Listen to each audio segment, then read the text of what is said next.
Smoke detector. Smoke alarm, right? Everybody say, it's a smoke alarm. It sniffs out smoke and then it makes that noise. Now, Cameron, at nighttime, when you hear the smoke alarm go off, you're supposed to get up and stay low. Why do we stay low, boys and girls?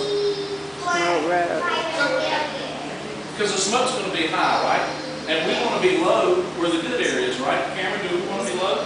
All right, come here, Cameron. We want to get on our hands and knees. Now, everybody repeat after me. Get low. Get low. And head for the double. Head for the double. All right, so we're going to go check the door out. We're going to go over here. And let's pretend that this is Cameron's door to his bedroom. Now, when he gets over to the door, should he just open the door up? What should he do first? Feel the door, right? So, is he going to touch the door like this, or is he going to touch the door like this? Okay. How? With the back of his hand, right? Because if the door's hot, he can pull his hand away pretty quickly, right? Now, can you touch that door? Is it hot? Okay, so can he open the door if it's not hot? He can open the door, and if he does see smoke, he can stay low and find his way out, right?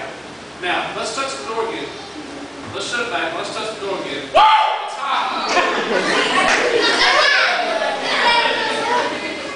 Now, what does he do now? He can't go out the door, right? So where does he go? He jumps out the window?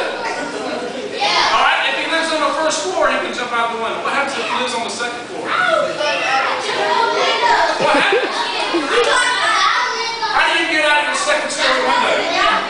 Huh? Do you have a ladder? How many of you know what an emergency escape ladder is? Your mom and dad can get you. How many of you live on the second floor? How many of you sleep on the second floor? Raise your hand.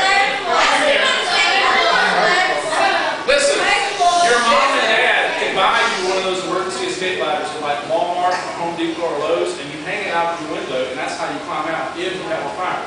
Now, if we don't have a way to get out, let's say